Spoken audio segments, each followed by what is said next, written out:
Okay, complex zeros and the fundamental theorem of algebra. So now we're doing the same thing we did last time, except for instead of just working with rational zeros and real zeros, we're going to get into the complex numbers, so the ones with i's in them. Okay, so here, just as a polynomial function can have real zeros, it can also have complex zeros. So we want to find all polynomial functions below, simplify all rational and complex solutions. So again, this one, if this was x squared minus 4x minus 12, okay, we know how to factor this. So we would factor this, that would be negative 12 and negative 4, so that's negative 6 and 2. So this would be x minus 6, x plus 2. Just because that's an x to the 4th, that doesn't change anything. We're going to do it the same. It's just going to be x squared minus 6 and x squared plus 2. Okay. Now we can set those equal to 0. So we're going to have x squared minus 6 equals 0, x squared plus 2 equals 0. Add that 6 over, square root, and you get x equals plus or minus the square root of 6. Here, subtract the 2 over, square root, and you get x equals plus or minus I squared root of 2. Because remember, I equals the square root of negative 1.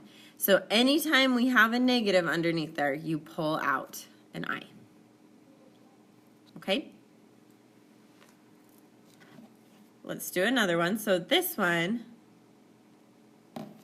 we have x to the 4th minus 16. Well, those are perfect squares. So we can just square root both of these. So I'm going to square root this. Whoops, square root this, square root this, so that's x squared and that's 4. So that's going to be x squared minus 4 and x squared plus 4. And you could do perfect squares again if you wanted, or at this point you could set them equal to 0. So let's just do that. So we have x squared minus 4 equals 0, x squared plus 4 equals 0.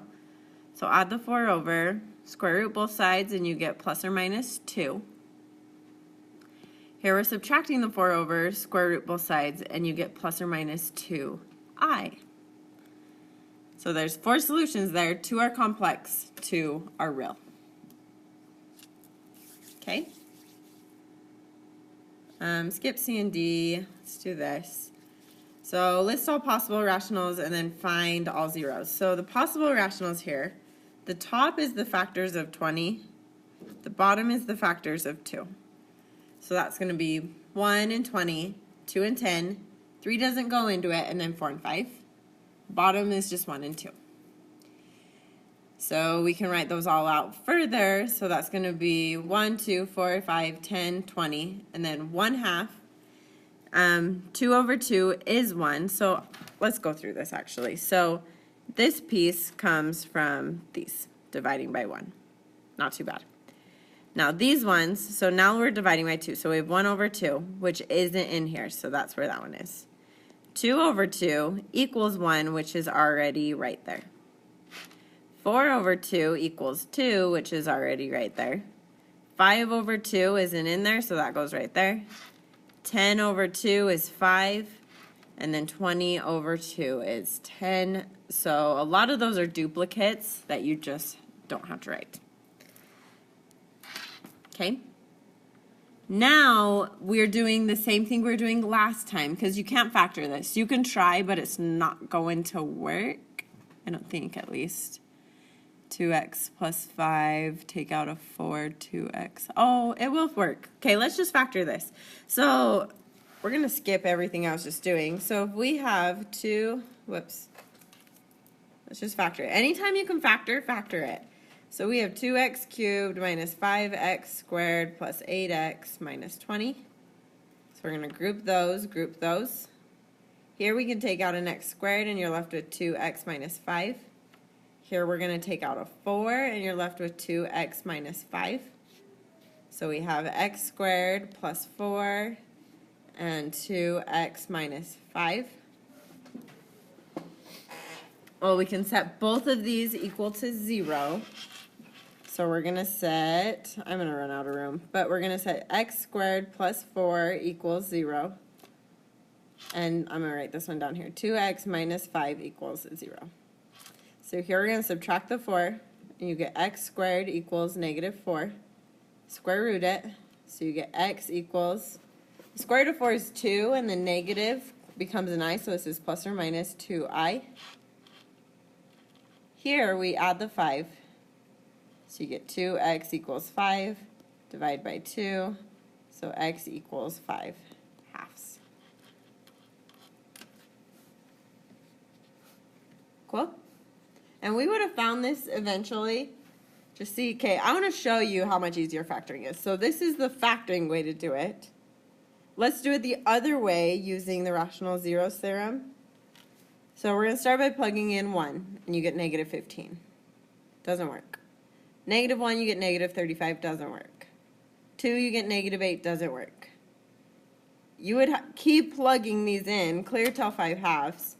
Plug 5 halves in. It does work. Use synthetic division with it. So bring down the 2, multiply 0, 8, blah, blah, blah. You end up with that. You solve it, and you still end up with 2i. So we have our answers of x equals 5 halves, 2i, and negative 2i. Okay, both methods work. It's just, I think factoring's easier.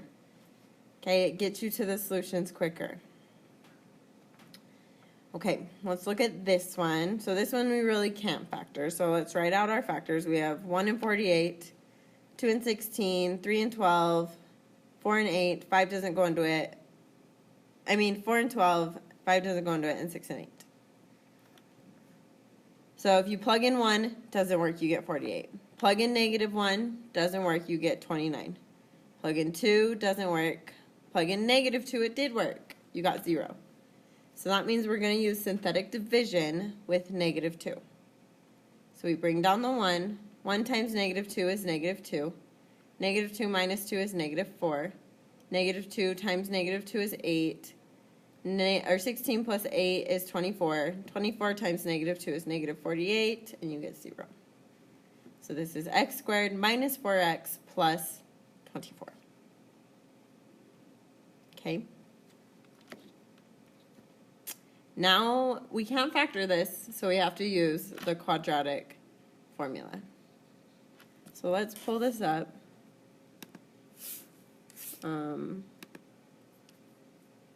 Replay.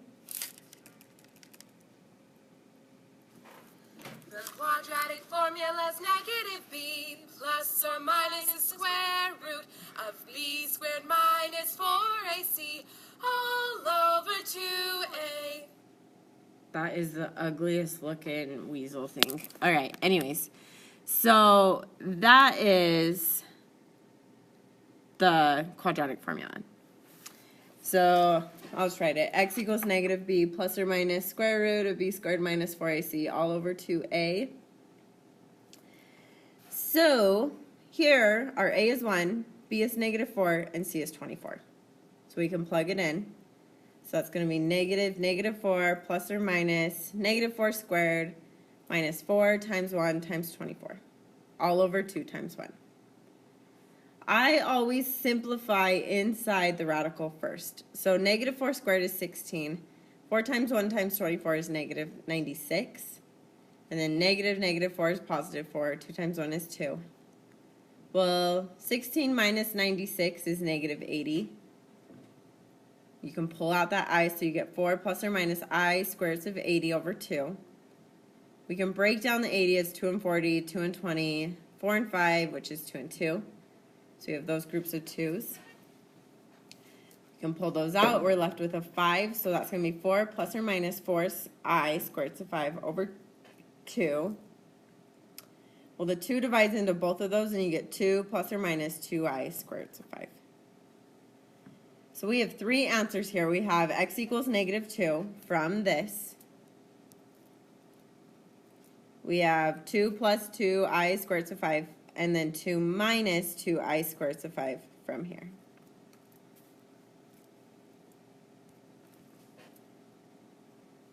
Okay. Now let's get into the fundamental theorem of algebra. So a polynomial function of degree n, where n is greater than 1 or equal to 1, has at least one zero in the complex number system. And any real number is also a complex number. So say you had like the number 4. That's technically a complex number because you can add 0i. So any number is a complex number, okay? So linear factorization, if c is a complex zero of a polynomial function, then x minus c is a linear factor of that polynomial. Okay, so let's look at this. So we want to find the zeros and then find the complete factorization. We can just factor this. So we have x squared minus 25 and then x squared plus 1 if we factor this, because normally if this was x squared minus 24x minus 25, that would be x minus 25 and x plus 1. Told you factoring wasn't going away. But now those are perfect squares, so we can just set x squared minus 25 equal to 0, x squared plus 1 equal to 0. So x squared equals 25, x equals plus or minus 5. Here, subtract the 1, square root, so you get plus or minus I. Okay, this step right here, you just square rooted those. Okay, now we have x equals negative 5, x equals 5, x equals negative I, and x equals I. To get to this step right here, what we're going to do is we're going to set x equal to negative 5. Whoops. We're going to set x equal to positive 5. We're going to set x equal to negative I and x equal to positive I. And we're going to solve these so they're equal to 0. So here I'm going to add the 5 over. So you get x plus 5, which is where that one comes from. Here I'm going to subtract the 5 over, so you get x minus 5. Here you add the I over, so you get that one. Here you subtract the I over, so you get that one.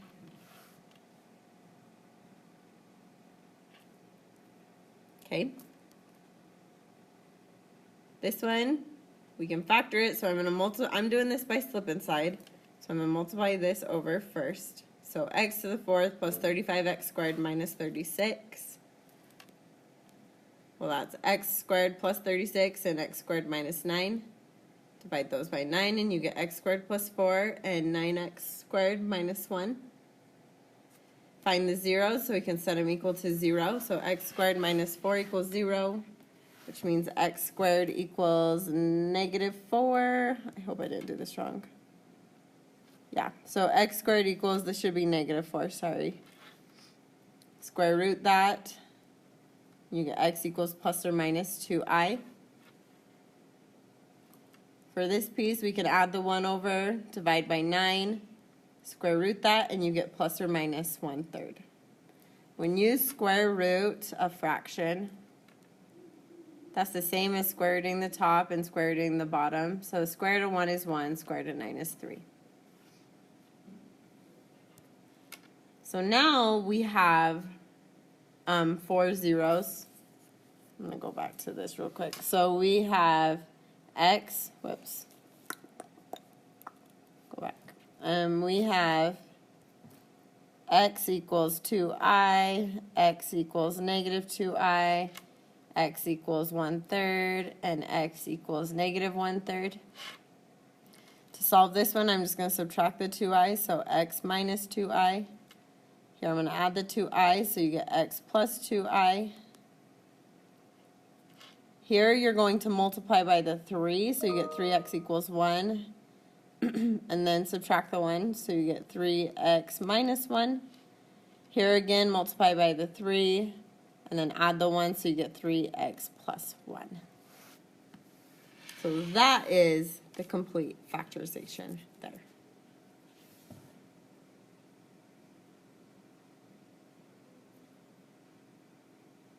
Okay, let's save the rest. Remember to take the quiz. I know this is kind of heavy. We'll go over a lot of it in class, but factoring, you have to get factoring down. It is vital at this point. Okay, if you don't have factoring down, you need to come talk to me as soon as possible. Okay, bye. Thank you.